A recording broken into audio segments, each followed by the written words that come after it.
সমাবেশের মঞ্চে উপস্থিত আছেন ডিওয়াইএফআই রাজ্য সম্পাদিকা কমরেড মীনাক্ষী, উপস্থিত আছেন ধ্রুবদা সহ রাজ্য নেতৃত্ব।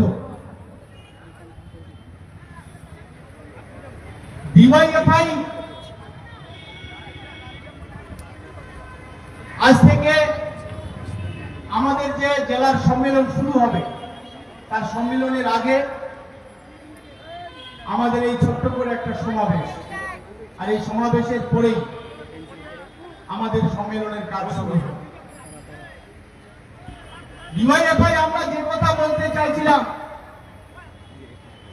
যে গোটা পশ্চিমবঙ্গ ব্যক্তি 34টা বছর ধরে বামপন্থী বন্ধুর একটা সরকার 34টা বছর ধরে বছরে বছরে কালী পুজোর উৎসব, দুর্গা পূজার উৎসব, মহরমের উৎসবের মতো করে এসএসসি টেটের মধ্য দিয়ে বেকার যুবক যুবতীদের হাতে কাজ তুলে দিয়েছিল। কাজ চক্রান্ত শুরু হয়েছিল 11 সালে। আজকের তিনি চোরের রানী মমতা ব্যানার্জি, তিনি 11 সালে গোটা পশ্চিম বাংলায় সমাবেশ সংগঠিত করে তিনি বলবার চেষ্টা করেছিলেন যে আমি গরিব মানুষের মেয়ে, কলকাতার কালীঘাটের তালিম চালায় বসবাস করি, আমাকে যদি আপনারা ভোট দিয়ে মুখ্যমন্ত্রী বানান আমি বছরে 2 লক্ষ করে চাকরি দেব। বিশ্বাস করেছিল পশ্চিমবঙ্গের যুবক যুবতীরা যে বামপন্থীরা 25, 30, 35 হাজার করে বছরে বছরে বেকারের হাতে চাকরি তুলে দিচ্ছে। আবার বলছে যে সেই চাকরিতেই সমস্যার সমাধান হবে না, তার জন্য শিমুল নন্দীগ্রামের মাটিতে শিল্প গড়বার যে চেষ্টা প্রচেষ্টা করেছিল বামপন্থীরা সব ধ্বংস করে দিয়ে এই মমতা ব্যানার্জি 11 সালে বেকার যুবক যুবতীদের স্বপ্ন দেখিয়েছিল যে 2 লক্ষ করে চাকরি দেব। সবাই বিশ্বাস করে 2 হাত তুলে আশীর্বাদ করে মমতা ব্যানার্জিকে ভোট দিয়ে পশ্চিমবঙ্গের মুখ্যমন্ত্রীকে তৈরি করলেন। তারপরে বেকার যুবক যুবতীরা বলছে এবার চাকরি দাও। মুখ্যমন্ত্রী বলে চাকরি কিসের দরকার, কালীঘাটের তালিম চালে যেখানে আমি থাকি আমার বাড়ির 2-3টা বাড়ির পরে দেখবেন সবুজ রঙের বড় একটা বিল্ডিং, ওই বিল্ডিং এর মালিক কি করে জানেন? ওই যে ধর্মতলার বাস স্ট্যান্ডে ঝালমুড়ি বিক্রি করে করে তার 3 তলা বাড়ি হয়েছে। আপনারাও পশ্চিমবঙ্গের যুবক যুবতীরা ঝালমুড়ি বিক্রি করুন। আমরা ডিওয়াইএফআই বলছিলাম এটা হতে পারে না। ডিওয়াইএফআই রাজ্য নেতৃত্ব আছেন মীনাক্ষী ধ্রুবদারা, আমরা দেখেছিলাম গোটা পশ্চিমবাংলার বেকার যুবক যুবতীদের যে মুখ্যমন্ত্রী মিথ্যে কথা বলছে, এই মিথ্যে কথার জবাব আমাদের চাইতে হবে। গোটা পশ্চিমবাংলার যুবক যুবতীরা আপনারা আসুন, আপনাদের যে 2 লক্ষ করে চাকরি দিতে চেয়েছে এই তৃণমূলের নেত্রী, এই মুখ্যমন্ত্রী মমতা ব্যানার্জি, তার কাছে হিসাব খুঁজতে আমরা গোটা পশ্চিমবাংলার বেকার যুবক যুবতীরা আমরা কলকাতার রাজপথে ডিওয়াইএফআই এর রক্ত খচিত শ্বেত পতাকা নিয়ে ইনকলাবের স্লোগান দিতে দিতে আমরা এগোচ্ছিলাম নবান্নের দিকে। মুখ্যমন্ত্রী বছরে 2 লক্ষ চাকরি দিয়েছে, চাকরি দাও। আমরা রাজপথে কলকাতার রাজপথে চলতে চলতে দেখলাম এই তৃণমূলের দলদাস পুলিশ প্রশাসনের বিষাক্ত লাঠির আঘাতে আঘাতে আমাদের বন্ধু, আমাদের কমরেড, আমাদের সাথী কমরেড মহিদুল মিত্রাকে কলকাতার রাজপথে পিটিয়ে খুন করেছে এই তৃণমূল কংগ্রেস। আর এই তৃণমূল কংগ্রেসের দলদাস পুলিশ প্রশাসন ভুলে যাইনি আমরা। আমাদের হৃদয়ে, আমাদের ডায়েরির পাতায় পাতায় এক একটা কমরেডের উপরে আক্রমণ, এক একটা কমরেডের জীবন, এক একটা কমরেডের জেল খাটা, এক একটা কমরেডের উপরে মিথ্যা মামলা দেওয়া আমরা লিখে রাখছি ডায়েরিতে। আমরা বলছি গ্রামের ওই নিরীহ যুবকটাকে যে প্রতিবাদ তৃণমূল এবং বিজেপির চোখে চোখ রেখে করতে হবে, এই জন্য যে তৃণমূল আর বিজেপিকে আলাদা করছে মিডিয়া। তৃণমূল বিজেপি তো আলাদা নয়। বলছি পশ্চিম বাংলার মাটিতে জোড়াফুল না, এই পশ্চিম বাংলার মাটিতে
আমি এই সংক্ষিপ্ত কোটি কথা বলে আপনারা এই রোদের দিনেও এই সমাবেশে যারা উপস্থিত হয়েছেন ডিওয়াইএফআই এর পক্ষ থেকে আপনাদের মুখ উজাড় করা ভালোবাসা জানিয়ে আমি আমার কথা শেষ করলাম। ইনকিলাব জিন্দাবাদ, ডিওয়াইএফআই জিন্দাবাদ। একটু সরায় দেন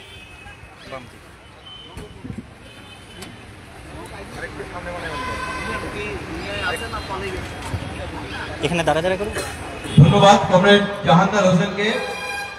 আমাদের এই প্রকাশ্য সমাবেশে এখন বক্তব্য রাখবেন ডিওয়াইএফআই দক্ষিণ দিনাজপুর জেলা কমিটির সম্পাদক কমরেড শুভ্রজিৎ দাস। তাকে বক্তব্য রাখবার জন্য অনুরোধ করছি।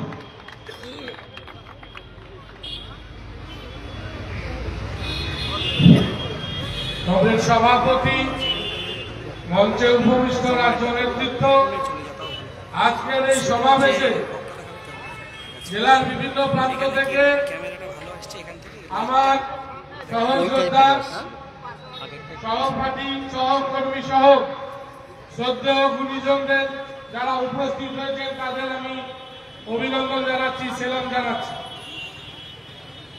আমরা আমাদের সভার শুরুতেই স্মরণ করতে চাই এই কিছুদিন আগে কাশ্মীরের পেহেলগাঁওয়ে যে 26 জন সন্ত্রাসবাদীদের হাতে মারা গেল, তাদের স্মৃতির প্রতি আমরা শ্রদ্ধা জানিয়ে এই সভার কাজ শুরু করতে চাই। এই সন্ত্রাসবাদের বিরুদ্ধে লড়াই হচ্ছে আমাদের মূল লড়াই। আজকে ডিওয়াইএফআই যখন আজকে 21তম দক্ষিণ দিনাজপুর জেলা সম্মেলন করছে, ডিওয়াইএফআই শুধুমাত্র একটা যুব সংগঠন নয়, এই সংগঠন হচ্ছে সারা ভারতবর্ষের এবং পশ্চিম বাংলার ভবিষ্যৎ এবং অতীতের যে গৌরব, সেই গৌরবের ঐতিহ্য বহন সংগঠন এই দেশ তথা সম্প্রীতির ঐক্য বজায় রাখবার ক্ষেত্রে তার আজও রেখে চলেছি ভবিষ্যৎ। এই সন্ত্রাসবাদকে যারা মদত দিচ্ছে দেশ এবং রাজ্য জুড়ে, তাদের বিরুদ্ধে আমাদের লড়াই। আর যারা আজকের এই সভায় এসেছেন তাদের আমরা বলতে চাই যে এই সন্ত্রাসবাদকে যদি আমাদের উৎখাত করতে হয়, এই সন্ত্রাসবাদকে যদি আমাদের ধ্বংস করতে হয়, তাহলে সবার আগে যারা আজকে মাইকের আওয়াজ শুনছেন এবং যারা উপস্থিত হয়েছেন তাদেরকে বলছি যে নিজ নিজ এলাকায় ধর্মীয় মৌলবাদকে ধ্বংস করতে হবে। যদি ধর্মীয় মৌলবাদকে আমরা ধ্বংস করতে না পারি, তাহলে এই সন্ত্রাসবাদকে আমরা ধ্বংস করতে পারবো না। একটা অদ্ভুত পরিস্থিতি ভারতবর্ষ জুড়ে তৈরি হয়েছে। এই সময়ে দাঁড়িয়ে আমাদের এই সম্মেলন, একদিকে যেমন গোটা দেশ জুড়ে রুটি রুজি কর্মসংস্থানের লড়াই আছে, আর একদিকে দেশের অপর প্রান্ত থেকে এই সন্ত্রাসবাদীদের ভারতবর্ষকে বারে বারে অস্থির করবার যে প্রচেষ্টা এবং ভারতের অভ্যন্তরে যারা সন্ত্রাসবাদীদের মদতদাতা, এই সন্ত্রাসবাদীদের মদতদাতা মিলেমিশে এরা হচ্ছে ভারতবর্ষকে অস্থির করবার যে চেষ্টা করছে, তার বিরুদ্ধে আজকে সময় এসেছে জাতি, ধর্ম, বর্ণ নির্বিশেষে রাজনৈতিক ভেদাভেদ ভুলে দেশের সার্বভৌম, দেশের গণতন্ত্র, দেশের যে আমাদের সংবিধান, সেই সংবিধানের ঐতিহ্যকে রক্ষা করবার সময় এসেছে। সকলের একত্রিত হওয়ার সময় এসেছে। এই সময় আমাদের একটা বড় চ্যালেঞ্জ, কিন্তু দুর্ভাগ্য যে একত্রিত হয়ে আমরা যখন পাশে যাচ্ছি মানুষ, এই ভারতের সরকার তার পাশে যখন সমস্ত দল, তারা হচ্ছে সমস্ত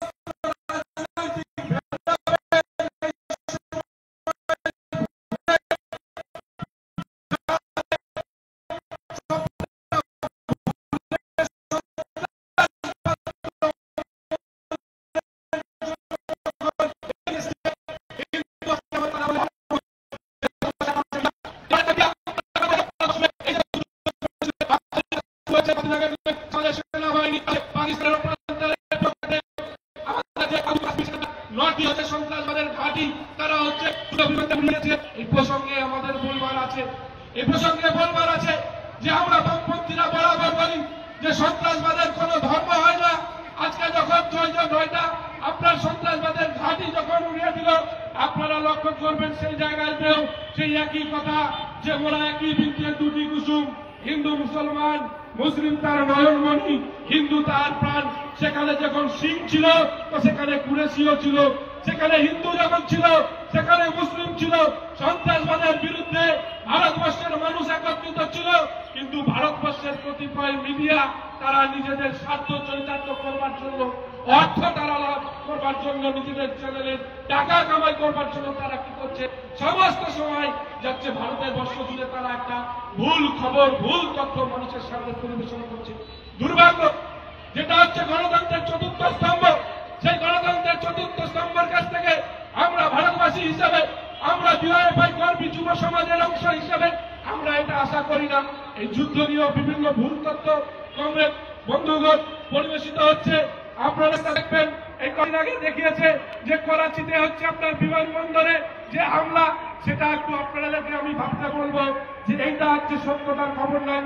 সেই খবর আপনারা দেখবেন, সেটা হচ্ছে আমেরিকার ফিলাডেলফিয়াতে একটা হচ্ছে যুদ্ধ, সেখানকার হচ্ছে একটা যে বায়ু জাহাজ, মাফ করবেন, সেখানকার একটি এরোপ্লেন ধ্বংসাবশেষ, সেই ধ্বংসাবশেষ চিহ্ন সেখানে দেখানো হচ্ছে। সেটাকে উদ্ধৃত করে বলা হচ্ছে যে করাচিতে সেখানে হচ্ছে বিমানবন্দরে হামলা করেছে ভারতবর্ষ। এরকম অনেক কিছু আছে, এরকম নানা বিষয় আছে, সেই সমস্ত বিষয়কে তারা উদ্ধৃত করছে, টিভি মিডিয়ার মানুষের সামনে বিভ্রান্ত চলাচ্ছে। এটা নিয়ে আমাদের সজাগ হতে হবে, সজাগ হতে হবে। নিজের পাড়াতে যদি সন্ত্রাসবাদকে দমন করতে হয়, তাহলে নিজের পাড়ার ধর্মীয় মৌলবাদকে দমন করতে হবে। নিজেদের পরিচয় হবে আমরা আগে ভারতীয়, তারপর কে কোন ধর্ম, কার আত্মা, পরমাত্মা কি হবে সেটা নির্ণয় করবে, কিন্তু সর্বোপরি আমরা ভারতবাসী, এই কথা আমাদের মনে রাখতে হবে। আমরা যে কারণে সম্মেলন করেছি, আমাদের দক্ষিণ দিনাজপুর জেলা, এই জেলা হচ্ছে পিছিয়ে পড়া একটা জেলা, এই জেলা হচ্ছে কৃষি ভিত্তিক একটা জেলা।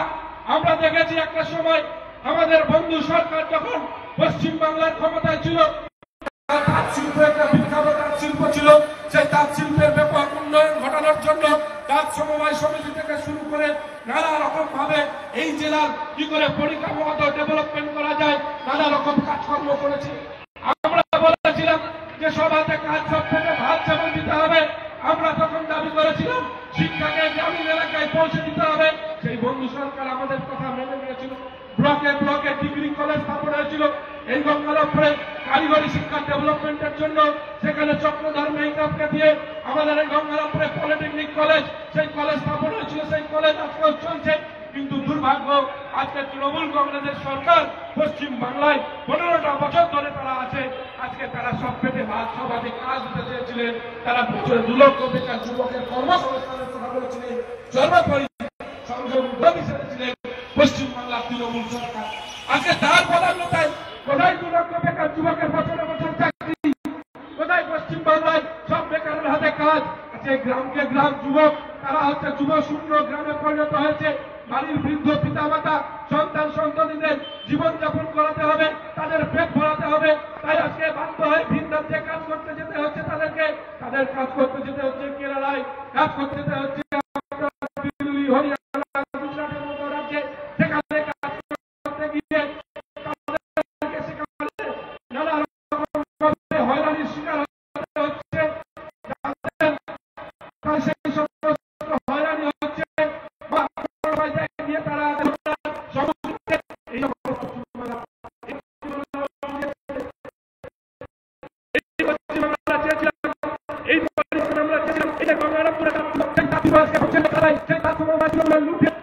পরিণত হয়েছে লুট চলছে। শুধু গঙ্গারামপুর জুড়ে নয় বন্ধু, গোটা পশ্চিমবঙ্গ জুড়ে লুট চলছে। এই লুটের বিরুদ্ধে আমাদের সোচ্চার হতে হবে, সোচ্চার হতে হবে আমাদের যুব সমাজকে, নাহলে ইতিহাস আমাদের ক্ষমা করবে না। পশ্চিমবাংলা জুড়ে যুব সমাজ যে স্বপ্নে তৃণমূল কংগ্রেসকে নিয়ে এসেছিল, সেই স্বপ্ন আজকে বিস্ফোরণ হল। উল্টে আমরা কি দেখেছি, বেকি ধর্ম নিরপেক্ষতার মুখোশ ধরে, বেকি সংখ্যালঘুদের উন্নয়নের কান্নারি সেজে আজকে গোটা পশ্চিম বাংলা জুড়ে আরএসএস বিজেপি, সেই আরএসএস বিজেপির উগ্র হিন্দুত্ববাদের যে রাজনীতি, সেই রাজনীতিকে কি করে পশ্চিম বাংলায় জায়গা করে দেওয়া যায়, মমতা ব্যানার্জি সেই কাজ খুব সুচারুভাবে করেছেন। তিনি আজকে কি করেছেন? তিনি আজকে ইমাম মাতা মুয়াজ্জেম মাতার নাম করে মানুষের মধ্যে বিভেদ সৃষ্টি করেছেন। তিনি বিভেদ সৃষ্টি করে দিয়ে আজকে সংখ্যালঘু মানুষকে ভাগ করেছেন। আর এই সুযোগ নিয়ে যে পশ্চিম বাংলায় সম্প্রীতির পীঠস্থান ছিল, সেই পশ্চিম বাংলায় আজকে সাম্প্রদায়িক হানাহানি বৃদ্ধি পেয়েছে। গ্রামীণ এলাকায় একদিকে কর্মসংস্থান নেই, আর একদিকে এই সাম্প্রদায়িক হানাহানি সমন্বয়ে বেড়ে চলেছে। এর বিরুদ্ধে আমাদের সোচ্চার হতে হবে।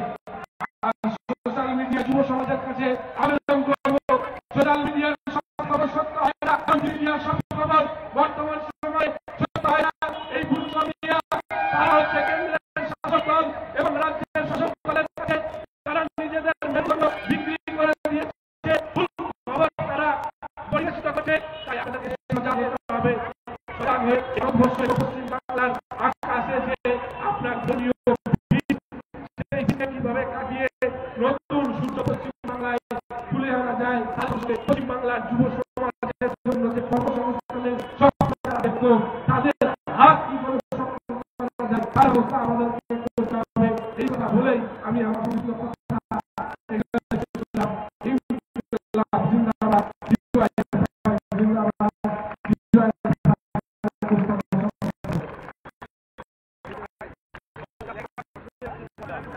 ধন্যবাদ।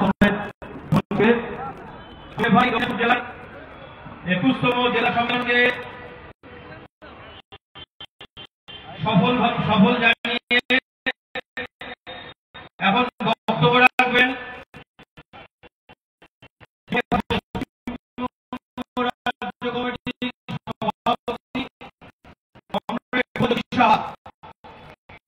ওনাকে বক্তব্য দেওয়া উচিত।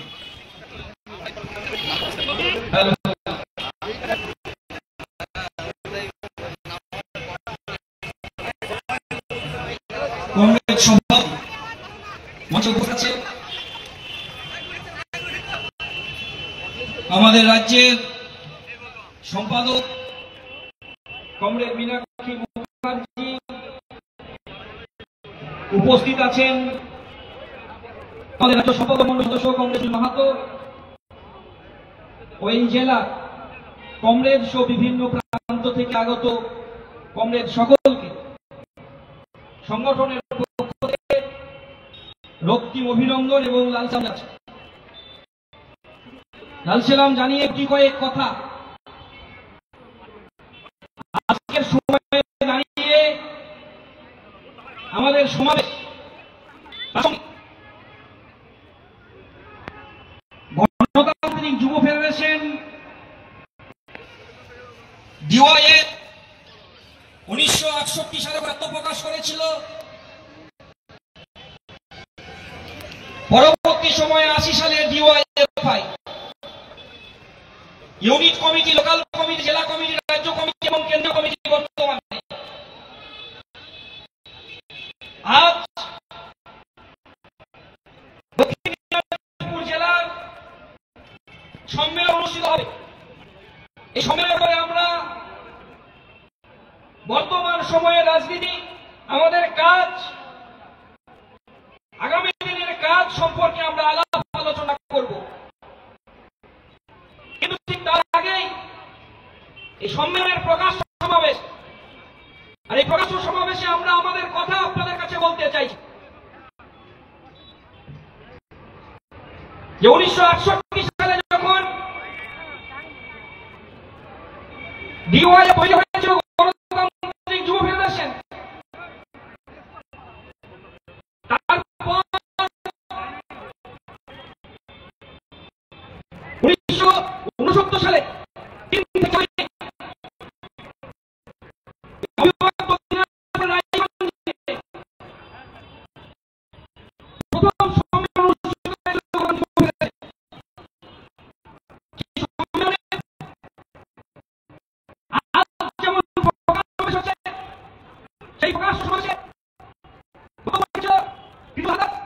এবং আব্দুল্লাহ রসুল দীর্ঘ বছরের পর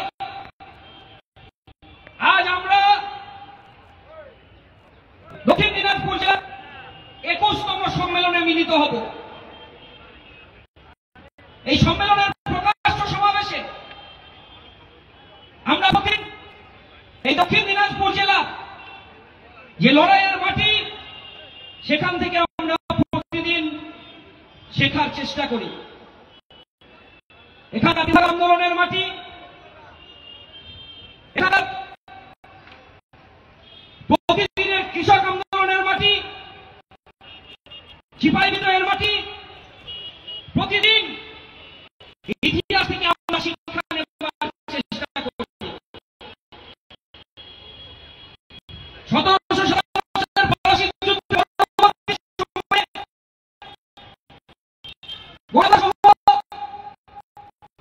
এই দিনাজপুর জেলা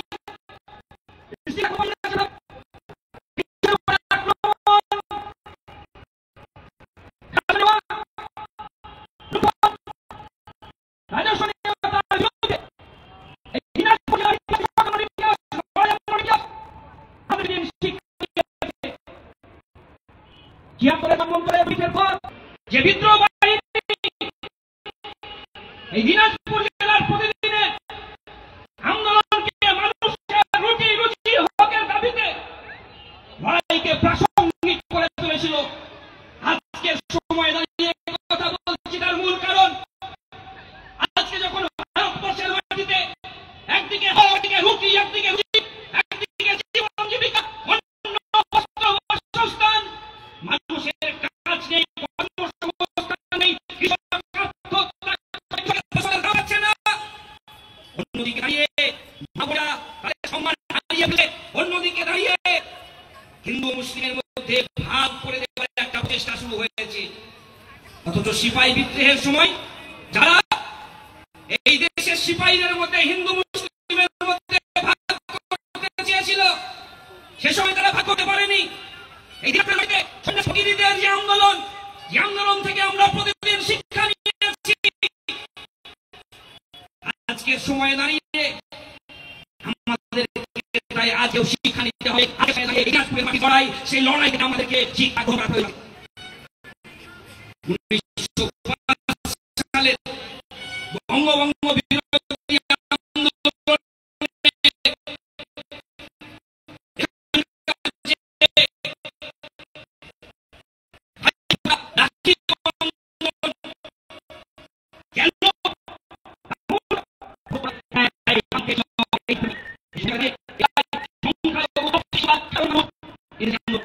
আমাদেরকে শিক্ষা নিয়ে আছে। আমাদেরকে কথা ব্যাখ্যা করতে হচ্ছে।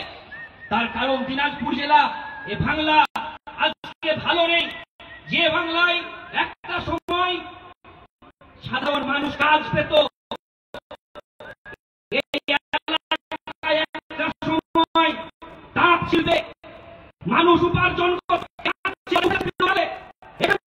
মাদু শিল্প, যে মাদু শিল্প থেকে মানুষ কাজ পেয়েছে, আজকে কোনো কাজ নেই।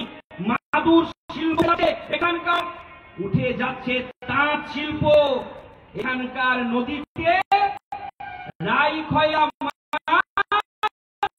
যে মাছে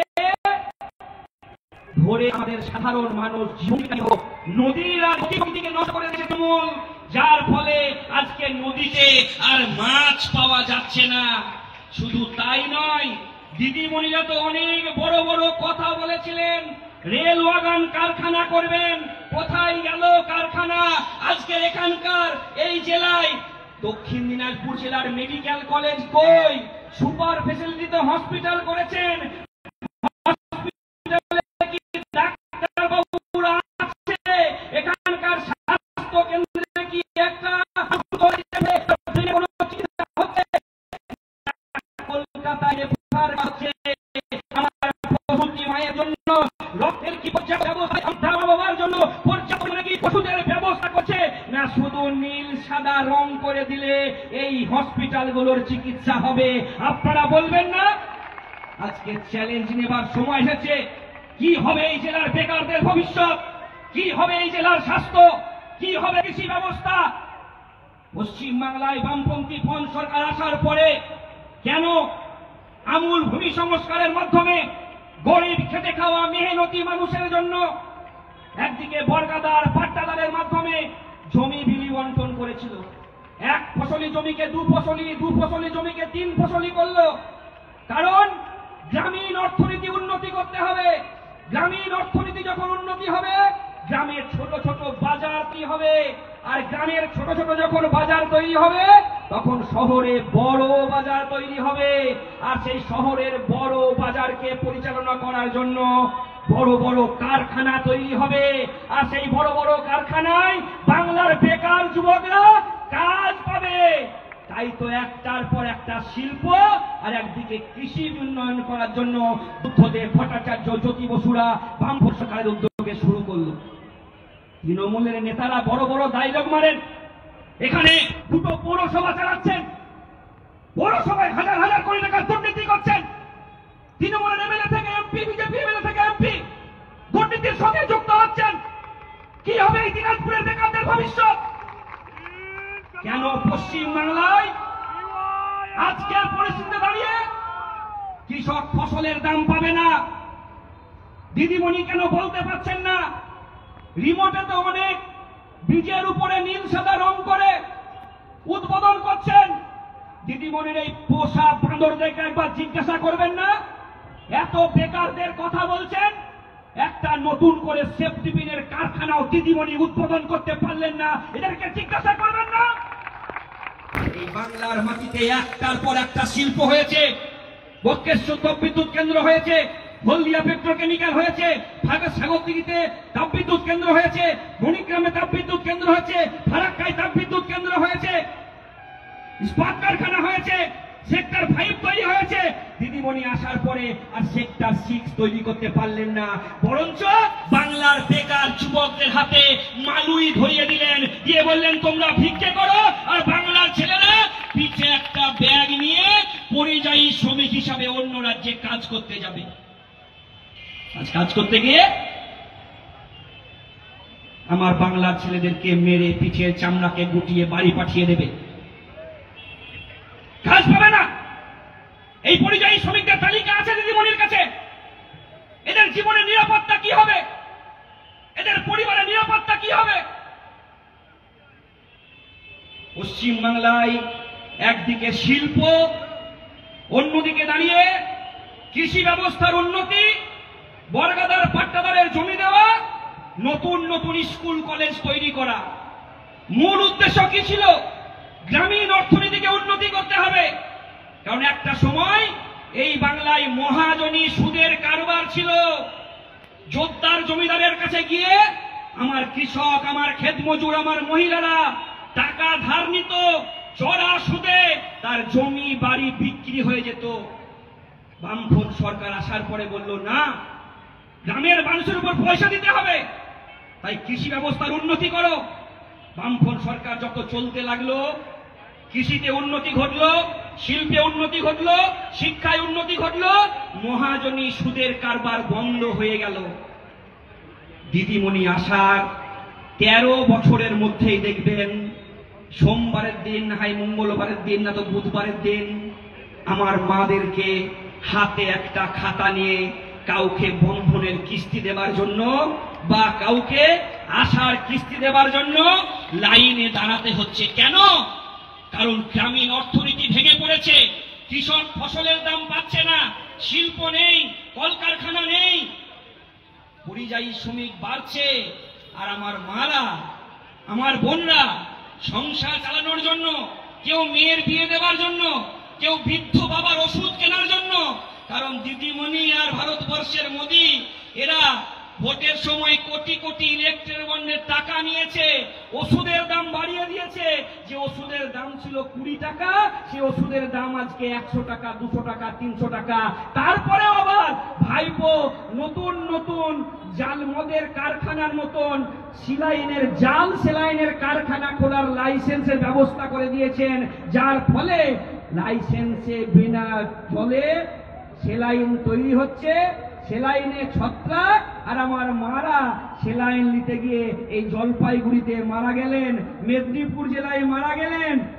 শুধু তাই নয়, হসপিটালে যে ওষুধ সাপ্লাই হয় সেখানেও ভেজাল।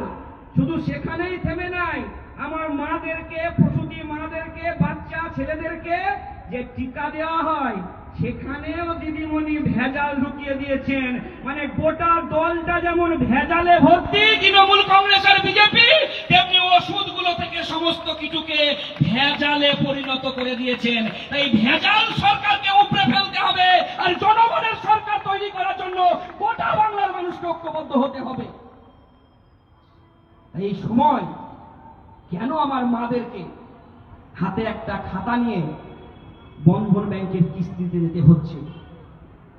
কারোর বাড়িতে উনুন জ্বলছে না, কারোর ছেলেকে পড়াশোনা করার ব্যবস্থা করতে পারছে না, কে ওষুধ লাগবে, মেয়ের বিয়ে দিতে হবে, ঘরে টাকা নেই। সরকার কি করছে?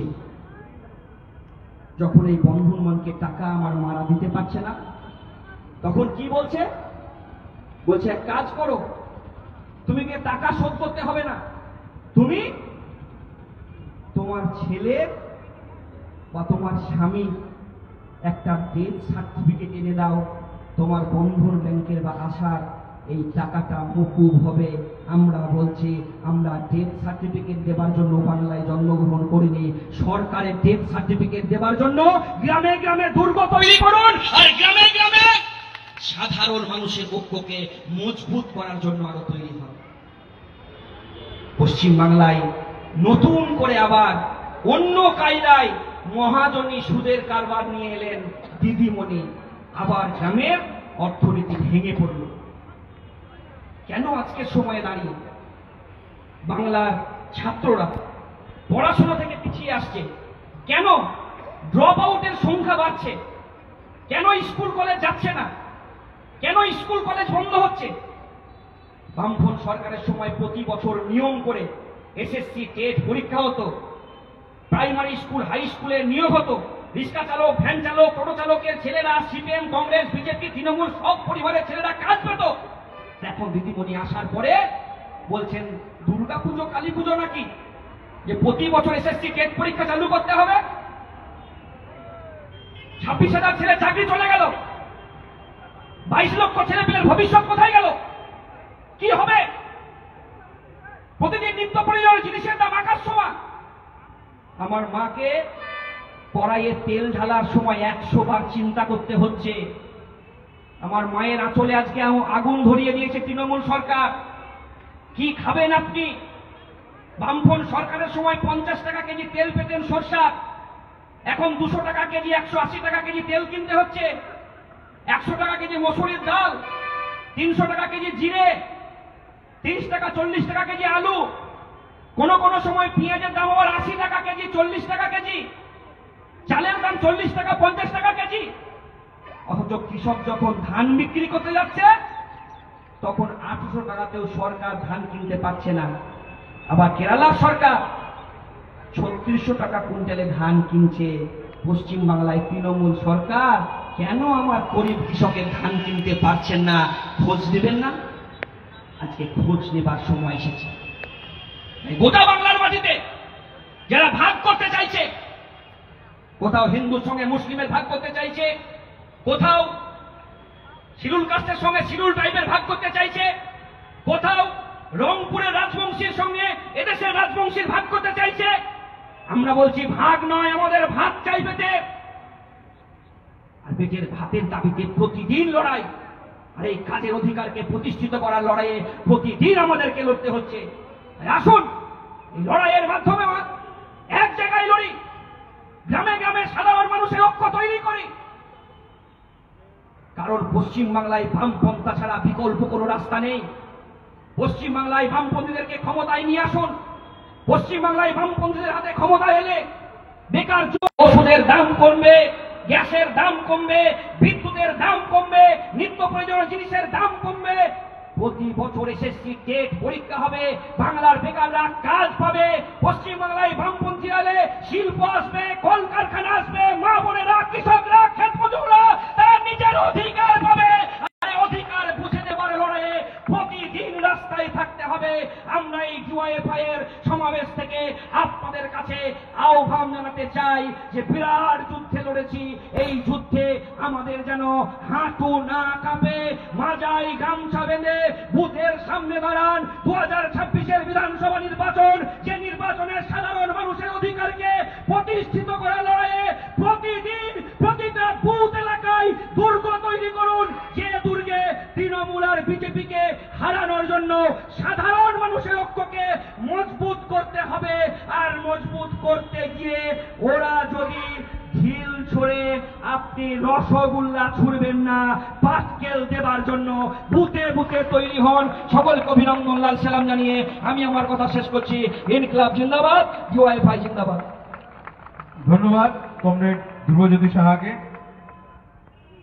আমরা অনেকক্ষণ ধরে অপেক্ষা করে আছি আমাদের আজকের এই সমাবেশের শেষ বক্তা কমরেড মীনাক্ষী মুখার্জি। শুরুতেই কমরেড মীনাক্ষী মুখার্জির হাতে ছবি দিয়ে আমাদের অভিনন্দন জানাবে আমাদের গঙ্গারামপুর লোকাল কমিটির সদস্য কমরেড তনয় সরকার।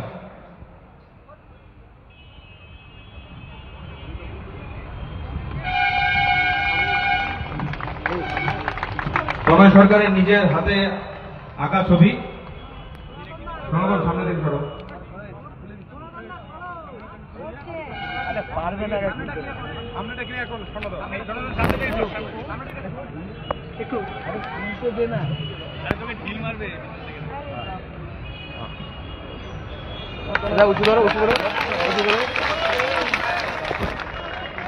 ধন্যবাদ কমরেড তনয় সরকারকে। এরপরে আমাদের মঞ্চে উপস্থিত আছে আরিফ হোসেন, বুনিয়াদপুর কোর্টের লয়ার, এবং তৌফিক আলম, বংশিয়ারিয়া এলাহাবাদ অঞ্চলের। তারা দুজনেই তৃণমূল যুব কংগ্রেস ছেড়ে ডিওয়াইএফআই এর পতাকা আজকে হাতে নেবে কমরেড আমাদের রাজ্য সম্পাদক মীনাক্ষী মুখার্জির হাত থেকে। রাজ্য সভাপতি কমরেড ধ্রুবজ্যোতি সাহা ওনার হাত থেকে পতাকা তুলে নিচ্ছে। তৃণমূল যুব কংগ্রেস থেকে ডিওয়াইএফআই এর পতাকা হাতে তুলে নিচ্ছে। ইনকিলাব জিন্দাবাদ, ডিওয়াইএফআই জিন্দাবাদ। সকল বেকারের কাজের দাবিতে ডিওয়াইএফআই লড়ছেই লড়বে।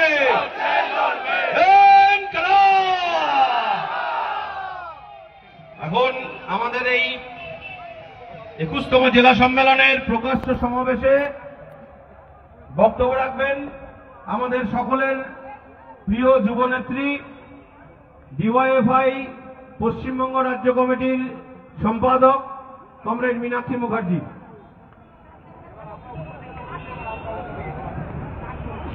সাথী সভাপতি, মঞ্চে উপস্থিত আছেন আমাদের সংগঠনের রাজ্যের নেতৃত্ব, আমাদের এই জেলার নেতৃত্ব এবং এই গোটা চত্বরে যারা সামনে বসে আছেন, তাদের মধ্যে অসংখ্য কর্মীরা আছেন, নেতৃত্বরা আছেন, যারা আমাদের এই গোটা রাজ্যের দেশের ছাত্র যুব आंदोलনের প্রাক্তন नेतृत्व। और जहाँ तक हम लोगों का आवाज जा रहा है, कोई सामने आकर सीना तान कर हम लोगों का बात सुन रहा है और कोई दूर खड़ा रहकर इत्मीनान से हम लोगों का बात सुन रहा है। सामने আসতে এখনো পর্যন্ত বুকে ধকধক করছে।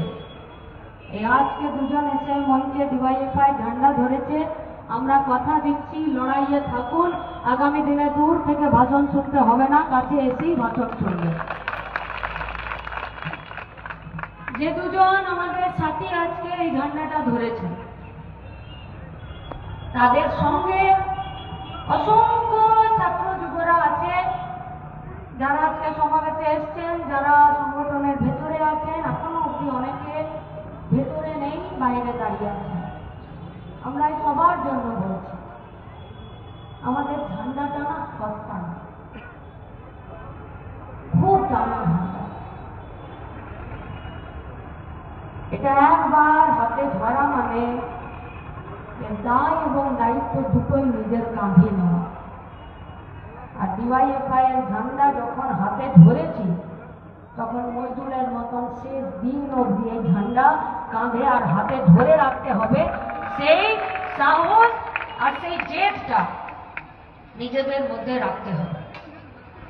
ये झंडा पकड़ना इतना आसान नहीं है। इस झंडा इतना भारी है कि आपका कंधा भी बैठ सकता है, तो आप भी बसे যেতে পারবেন। তাই যারা ঝান্ডা ধরছে, যারা ঝান্ডা প্রতিদিন ধরছে আর আজকে যারা ধরবেন, তাদের কাছে আমাদের একটাই আবেদন, এ অনেক গর্বের ঝান্ডা, এ অনেক অহংকারের ঝান্ডা, এ অনেক আত্মত্যাগের ঝান্ডা, এ অনেক স্বপ্নের ঝান্ডা। এর মর্যাদা যাতে কোথাও এক চুল না কমে তার দায়িত্ব আমাদেরকে নিতে হবে। আজ 10ই মে আমাদের রাজ্য সম্মেলন হবে মুর্শিদাবাদে 21 থেকে 23 জুন। এর আগে 21 অক্টোবরে রায়গঞ্জে সম্মেলন হয়েছে, তার আগে ডানকুনিতে সম্মেলন হয়েছে, তার আগের সম্মেলনটা হয়েছিল মেদিনীপুরে। মেদিনীপুরের আমাদের এক comrade, local committee, unit committee, zonal কমিটির নেতা কমরেড গৌতম মিত্র মেদিনীপুরের ঝাড়গ্রাম অবিভক্ত মেদিনীপুরের কথা নিশ্চয়ই আপনারা শুনেছেন, জানেন যে পশ্চিমবঙ্গে মানুষের বিচারে নির্বাচিত হওয়া একটি গণতান্ত্রিক বামপন্থী সরকারকে ফেলে দেওয়ার জন্য পুরুলিয়ায় অস্ত্রবর্ষণ থেকে শুরু করে বান্দোয়ানের 2 জন বামপন্থী কর্মীকে পুড়িয়ে মারার থেকে শুরু করে গোটা মেদিনীপুর জুড়ে দিনে তৃণমূল আর রাতে মাওবাদী আর আজকে যারা হুমানপন্থী হয়েছে মানে বিজেপি হয়েছে, এরা সবাই মিলে একসাথে খুনে হত্যালীলা সেখানে শুরু করেছিল। সেরকমই একজন কমরেড ছিলেন কমরেড গৌতম মিত্র।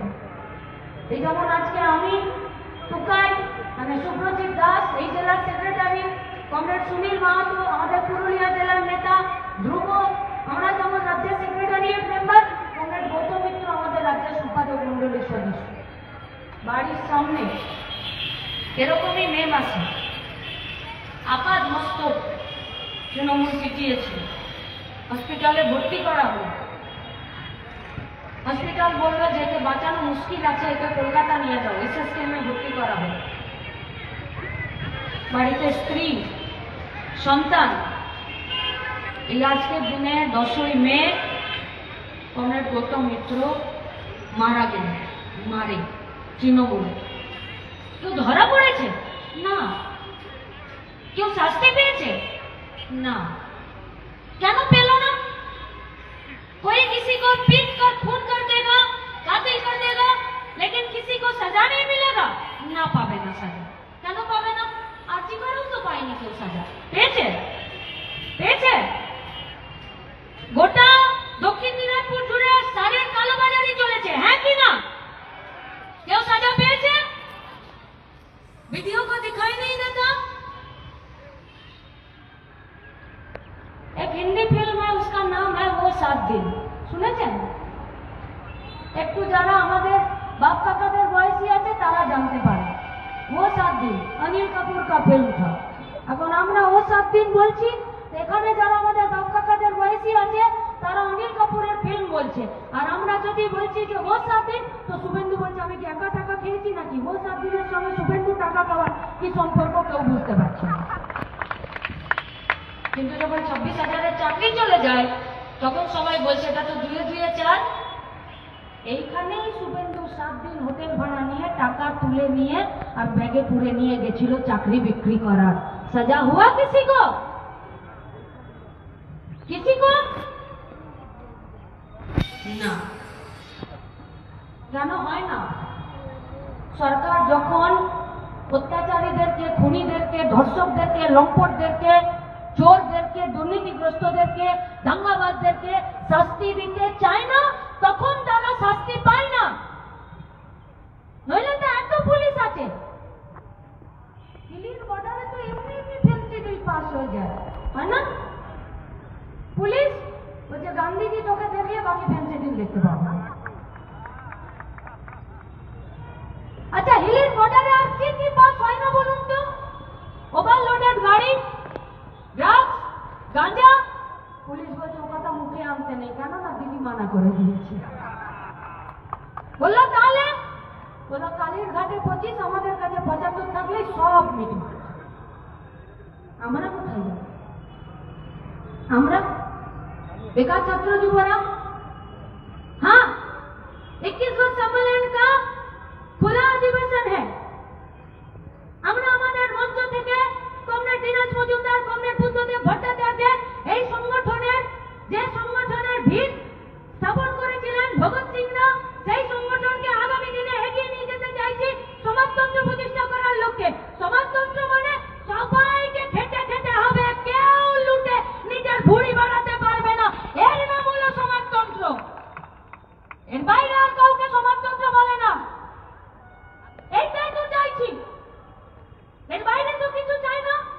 ঠিক যখন এখন সমাজতন্ত্রের লক্ষ্যে সাম্প্রদায়িকতার বিরুদ্ধে, সাম্রাজ্যবাদের বিরুদ্ধে ডিওয়াইএফআই দক্ষিণ দিনাজপুর জেলার 21তম সম্মেলন আর একটু পরে শুরু হতে চলেছে, তখন বর্ডারে ঝন্টু আলী শেখ, দীনেশ কুমাররা শহীদ হয়ে গেলেন।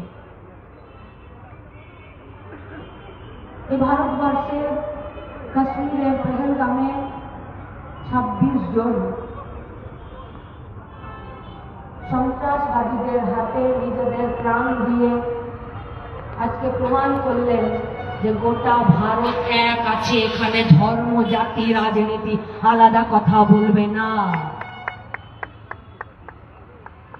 पाकिस्तान चाहता आतंकवाद के जरिए লাগিয়ে দাও ঝামেলা, এখানে ধর্মে ধর্মে, জাতে জাতে।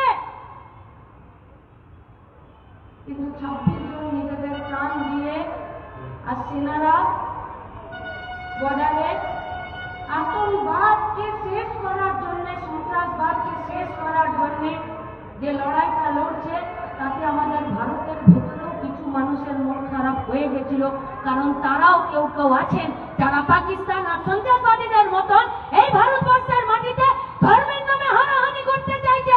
তাই তো মুর্শিদাবাদ, তাই তো আসানসোল। আর যখন টিভির মধ্যে দাঁড়িয়ে বসে বিক্রম মিশ্রীরা একদিকে কুরেশিকে আর একদিকে বেবিকা সিংকে বসিয়ে নিয়ে আর যখন পরপর প্রেস মিট করছে, তখন ওই দাঙ্গাবাজ আর ধর্মের নামে যারা রাজনীতি করতে চাইছে, যারা এই ভারতবর্ষের মাটিতে কাশ্মীর আর পেহেলগামকে দিয়ে আতঙ্কবাদকে জ্বালিয়ে यहाँ पर धर्म के नाम पर এখানে ঝামেলা লাগাতে চেয়েছিল, তাদের গলে গালে ঠাস ঠাস করে চড় মেরেছে। এইটা আমাদের ভারতবর্ষ, আর সেই ভারতবর্ষকে বাঁচিয়ে নিয়ে এগিয়ে নিয়ে যেতে হবে। লড়না है सीमा पर जवान और खेतों पर किसान, একসাথে লড়ছে। লড়ছে না? একটা মেয়ের গোটা শরীরের সব থেকে সুন্দর জিনিস কি গো? তার চুল। চাকরি দুর্নীতির বিরুদ্ধে আমাদের বহু দিদিমণি মিডিয়ার সামনে চোখের জল ফেলতে ফেলতে খুঁড়ে করে নিজের মাথার চুলটাকে ফেলে দিল। লড়াই নয়, নয় লড়াই। একটা সরকারি মেডিকেল কলেজের ভেতরে একজন পাথরতা অন ডিউটি একজন ডাক্তার মেয়েকে রেপ করে খুন করে দিল, আর তাকে করে খুন করলো, রেপ করলো, এটা জানার জন্য যখন ডিওয়াইএফআই এসএফআই গাড়িটা আটকে দিল, এটা লড়াই নয়। পশ্চিমবঙ্গের ভেতরে আমাদের কারখানাগুলোকে বাঁচানোর লড়াই, আমাদের 100 দিনের কাজকে বাঁচানোর লড়াই, দুর্নীতিগ্রস্তদের বিরুদ্ধে লড়াই, দাঙ্গাবাজদের বিরুদ্ধে লড়াই, দুষ্কৃতী রাজের বিরুদ্ধে লড়াই, সেটা লড়াই নয়। দেশকে সেনারা सुरक्षित रखছে, अपना जान को हथेली पर रखते हुए आतंकवाद के खिलाफ वो लोग लड़ रहा है। पूरा देश भर आज उन लोगों के साथ है। गोटा देशेर साधारण मानुष एकट्ठा হয়ে আছে যে बाद में देखा जाएगा, প্রথমে আতঙ্কবাদকে শেষ করো।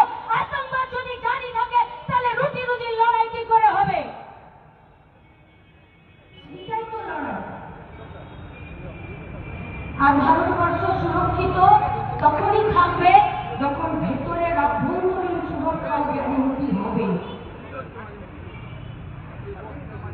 খাবার, পড়ার, কথা বলার, শান্তি পাবার, রোজগার করার, তার যে স্বাধীনতা, তার যে অধিকার, তার যে লড়াই, সেই লড়াইটাও তো বলেছে আমাদের এখানে ওরা 20,000 জন শিল্পী, তার মেশিনগুলোতে ঝুল পড়ে গেছে, ঝুল। শহরে মাত্র 3,000 লোক আছে যারা বাপ ঠাকুরদাদের এই তাঁত শিল্পকে বাঁচানোর জন্য জান কবুল করে লড়াই করছে। সরকার কাহাं पर है? वो শুধু কয়লার বালির টাকা বলছে, ও নেই নেই। কি হবে আমাদের এখানে? গোটা দক্ষিণ দিনাজপুরে একটা মেডিকেল কলেজ আছে, কেন নেই? सीधा ठोक कर बोलते हैं कि उन्नयনের বন্যা বইয়ে দিচ্ছি, 10,000 চুলকানি হলে পর্যন্ত রেফার করে দিচ্ছেন, আর এসএসকেএম ছুটতে হচ্ছে, নইলে কলকাতা, নইলে বর্ধমান, নইলে দুর্গাপুর চলে যেতে হচ্ছে হাতের অপারেশন করার জন্য। আর এখানে বগল বাজিয়ে বলবেন যে আমি কৃষি বিপণনের আর ক্রেতা সুরক্ষার মন্ত্রী। তার মন্ত্রী আমি কি করে মন্ত্রী হলেন গো? 10 ঘাটের জল খেয়েছেন, লজ্জা করে না? একবার তৃণমূল, একবার বিজেপি, একবার তৃণমূল, একবার বিজেপি। তৃণমূল অফিসে যাচ্ছে তো ছেলে জমিদারা বলছে যে দাদা তৃণমূলে তো বিজেপিতে আছে, আবার বিজেপি অফিসে যাচ্ছে তো তৃণমূলে চালাচ্ছে, ওরা বলছে এই রে 2 ঘন্টা আগে আমাদের অফিসে এসেছি। আগে ছিল কৃষি বিপণন মন্ত্রী, अब हुआ है ক্রেতা সুরক্ষা মন্ত্রী। ক্রেতা সুরক্ষা মানে যারা জিনিস কিনবে তাদের অধিকারকে সুরক্ষা করবে। জামদাররা বলেছে যে পয়সা দিয়ে চাকরি কিনেছে, আর চাকরি কিনেছে মানে ক্রেতা, আর ক্রেতাদের সুরক্ষা, ক্রেতাদের অধিকারকে সুরক্ষা করেছে, তাই 26,000 চাকরি বিসর্জন দিয়ে দিল বিসর্জন। শুনে তো একটু হাসি পাচ্ছে, মনে হচ্ছে মীনাক্ষী তো ভালোই ফিল্ম করে বক্তৃতা দিচ্ছে। 22 লাখ পরিবারের সামাজিক সম্মান, 22 লাখ পরিবারের পেটের ভাত, 22 লাখ পরিবারের ভবিষ্যৎটা কোন জায়গায় নামিয়েছে বুঝতে পারছেন? শুধু 22 লাখ ছেলেমেয়ে যারা পরীক্ষা দিল তারা না, বালুরঘাট থেকে হিলি পর্যন্ত একটার পর একটা প্রাইমারি স্কুলের গেটে তালা দিয়েছে তৃণমূল কংগ্রেসের সরকারটা। নেতাজি প্রাইমারি স্কুল ওই একদম বালুরঘাট থেকে হিলি পর্যন্ত একটার পর একটা স্কুলের গেটে তালা দিয়ে আর 22,000 दारू का दुकान का लाइसेंस बटोरे है ये सरकार। স্কুলের গেটে তালা পড়লে গরিব বাড়ির বাচ্চারা লেখাপড়া শেখার সুযোগ পাবে না। যার বাপের পকেটে পয়সা সে দিবে ইংলিশ মিডিয়ামে, আর যার বাপের পকেটে পয়সা নেই বলবো আমার মিড ডে মিল থেকে তো পড়তে যেতে হবে না, সব তো ফেল করা মাস্টাররা পড়াচ্ছে, তার থেকে চল কালী ভাটায় নিট ভাটায় আমার সঙ্গে যাবি, 2 পয়সা ইনকাম করবি, এবারে বর্ষাতে ঘরের চালটা চাইতে পারবো। লেখাপড়ার প্রতি ভরসা উঠে যাচ্ছে। একটা সরকার চলা মানে মানুষকে একটা দিকে নিয়ে যাওয়া। কি চাইছে ডিওয়াইএফআই? সবার জন্য কাজ ও শিক্ষার অধিকারকে গ্যারেন্টি করতে চাইছে, একটা সাংবিধানিক স্বীকৃতি চাইছে। क्या नाजायज मांग है हम लोगों का? কাজ করতে চাইছি, খাটতে চাইছি, খাটতে গায়ে গতরে খাটতে চাইছি, মেধা খাটাতে চাইছি, আর সরকারকে আমাদের গা গতর আর মেধার পরিশ্রম দিতে চাইছি। সরকার বলছে আমি তোমার মেধা আর গায়ে গতর খাটাকে নিতে পারবো না। কেন? তোমাদেরকে যদি নিয়ে নি তাহলে পুঁজিপতি আর কর্পোরেটদের কাছে তোমরা সস্তায় কি করে নিজেদের গা গতর বেচবে, তাই ওদের কাছে সস্তায় যাতে তুমি বেচতে পারো, তাই আমার দরজা তোমাদের জন্য বন্ধ রাখলাম। এই যে কসমোবাজার, এর মালিককে দোষ দিচ্ছি না, এখানে যারা কাজ করছে তাকে দোষ দিচ্ছি না, কিন্তু সরকারকে তো বলতে হবে যে এখানের ভেতরে যে শপিং মলে, যে সেলিং এ সেলে, যে সমস্ত মার্কেটিং এ যে সমস্ত ছেলে মেয়েগুলো 12 ঘন্টা দাঁড়িয়ে বাথরুম না গিয়ে এখানে কাউন্টারে দাঁড়িয়ে থাকে, আর কে কি জামা কাপড় কিনবে, কে কি জিনিস কিনবে, 14টা জিনিস দেখে নাও, একটা জিনিসও পছন্দ না হলে একটা ছেলে মেয়ে বলবে না যে দাদা আপনি তো জামা কাপড় নিলেন না, 20টা জামা কাপড় দেখছেন কেন? যা দেখতে চাইবে তাই দেখাবে, যা দাম জিজ্ঞেস করবে তাই বলবে। ট্রায়াল রুমে গিয়ে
পাওয়া যায় না। তাই প্রত্যেক দিন এই পশ্চিমবঙ্গের বুকে বেকার ছেলেমেয়েরা আর ঠিকাতে যারা কাজ করছে তাদের শ্রমকে নিলামে তুলে দিয়েছে দেশের সরকারটা।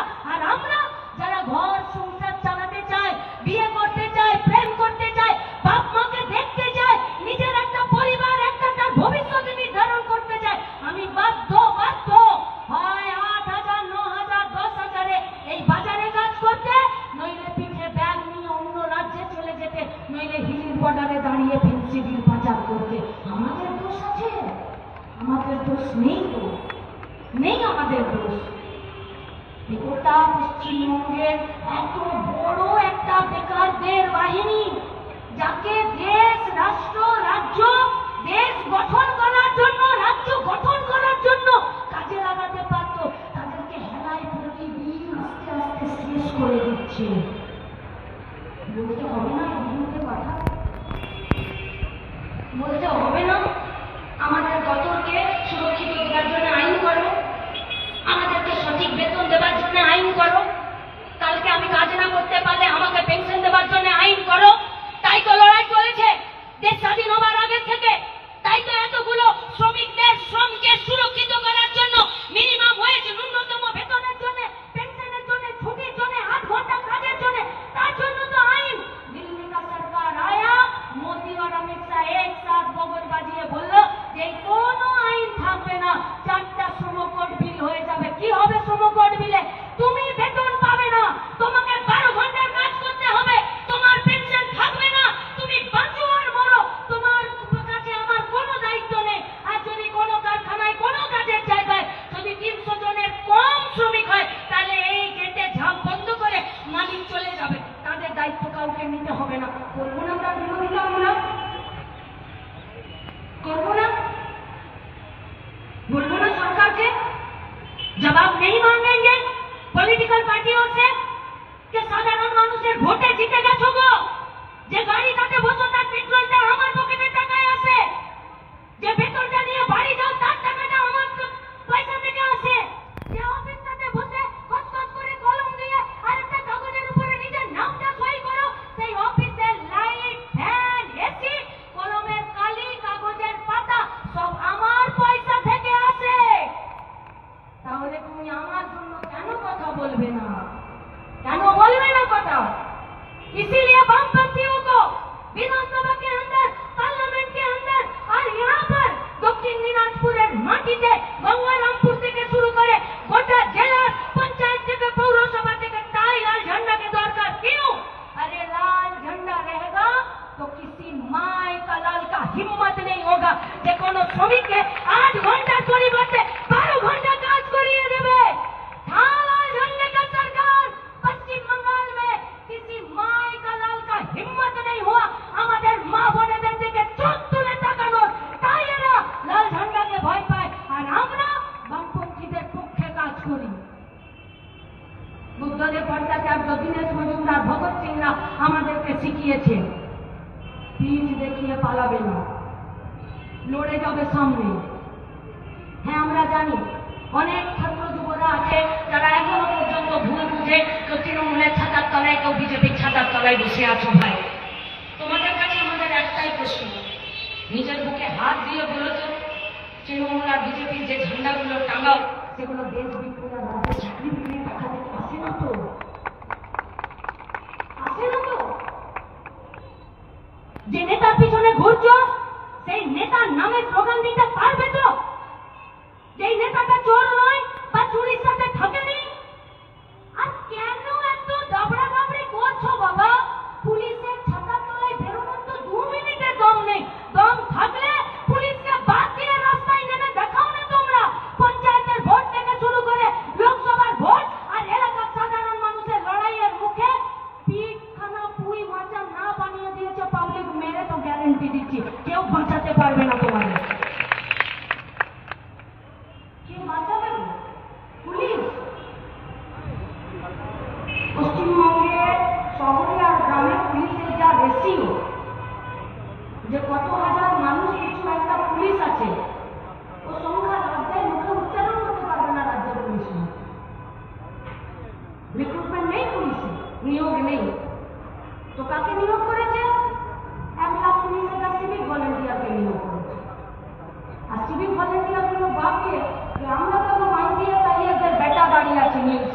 দেশকে। এদের সমস্ত জবরমহর পিকআপ ভ্যানের উপর, এদের সব ক্ষমতা, সব জানি জুড়ি বাইকওয়ালার উপরে, এদের লাঠি চোর টোটো চালকদের উপরে। जीना हराम करके रख दिया ये लोगों ने। और एरा भाषा हमारे कतई ना ভালোবাসে পুলিশ। গানে থাকে তো একটা ছাগল নিয়ে একটা মালিক ঘরের লোক কাটা খাওয়ায়, খুব যত্ন আত্মি করে। এখন ছাগলটাকে একদিন পাড়াতে দুপুরবেলা রোদে গরমে একটা কুকুরে ছাগলের পাটা কামড়ে ধরে নিয়েছে, রক্তাক্ত করে দিয়েছে। ছাগলের মালিক মাথায় হাত দিয়ে কাঁদতে শুরু করেছে, বলছে কি হলো?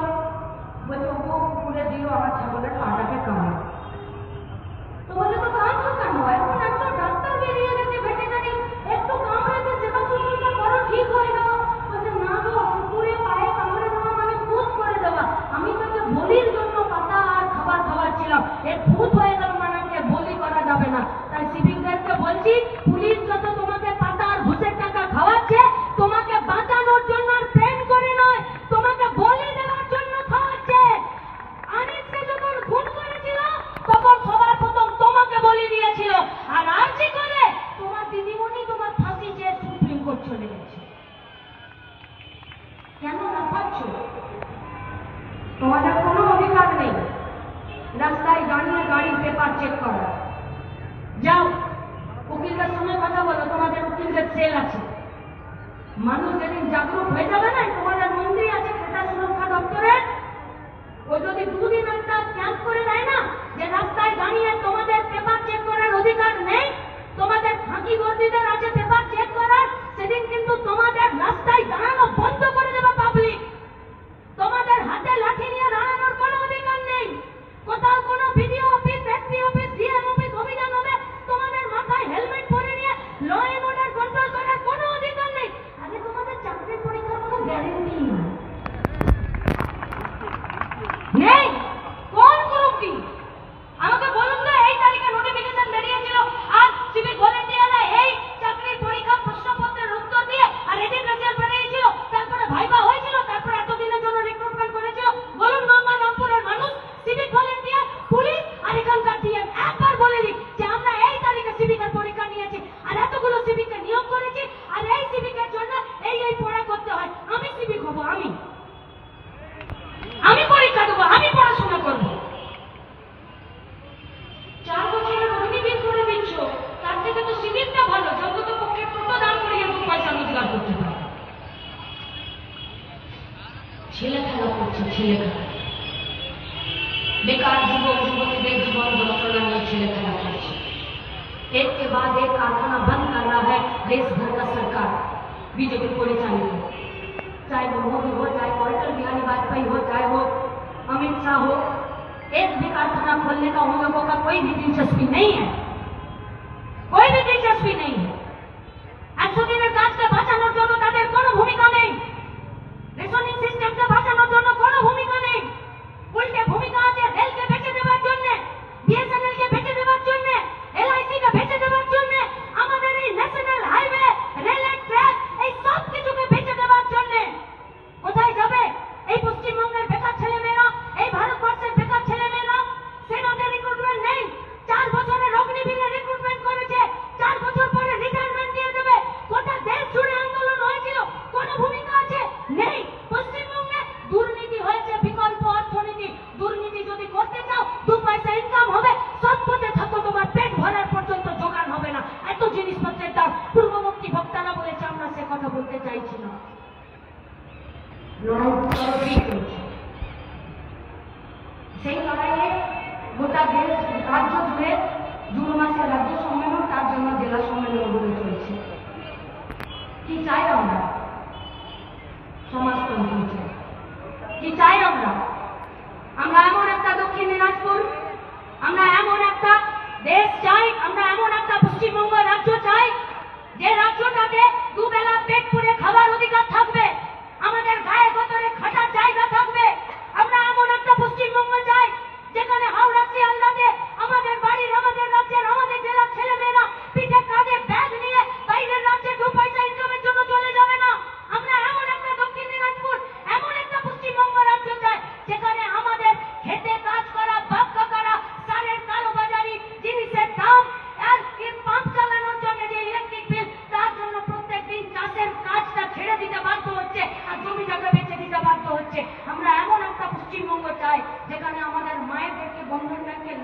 না হয়।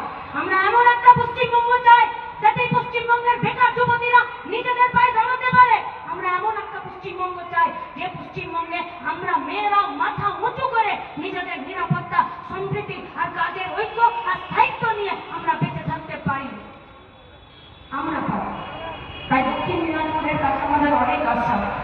দেভাগার মাটি, খাপুরের মাটি,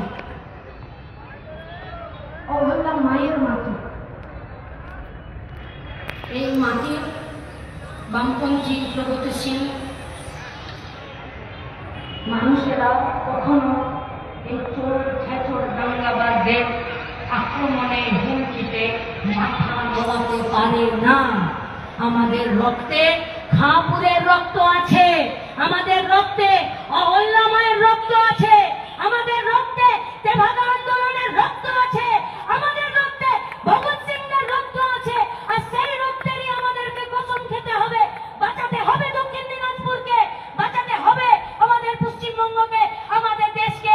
যেমন করে গোটা ভারতবর্ষের ধর্মনিরপেক্ষ, গোটা ভারতবর্ষের প্রগতিশীল, গোটা ভারতবর্ষের বৈচিত্র্যের মধ্যে ঐক্যে সম্মতি এবং বিশ্বাস রাখা গোটা দেশের মানুষ যেমন পাকিস্তান আর আতঙ্কবাদীদের তাদের যা মনসুবা ছিল সেই মনসুবাকে তারা যেমন ঘেঁটে দিয়েছে, সেটাকে যেমন নষ্ট করে দিয়েছে, আর সেখানে যেমন বর্ডারে দাঁড়িয়ে তারা লড়াই করছে, ঠিক সেই রকমই তাদেরকে সেলাম জানিয়ে দেশের ভেতরে, রাজ্যের ভেতরে, জেলার ভেতরে মানুষের রুটি রোজগারের অধিকারকে বাঁচানোর জন্য সেই লড়াইটাও জানকবুল আমাদেরকেও লড়তে হবে।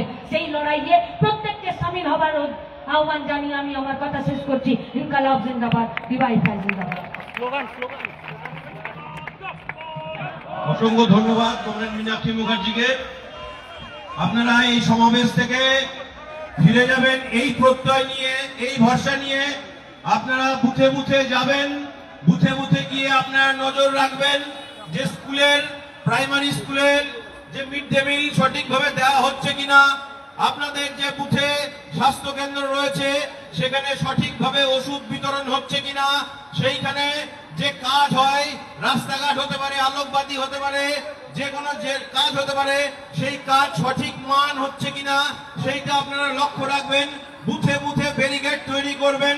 আগামী দিনে যে সমাবেশ আরো হবে, পথে ঘাটে, মাঠে ময়দানে, পাড়ায় পাড়ায় সমাবেশ তৈরি করবেন।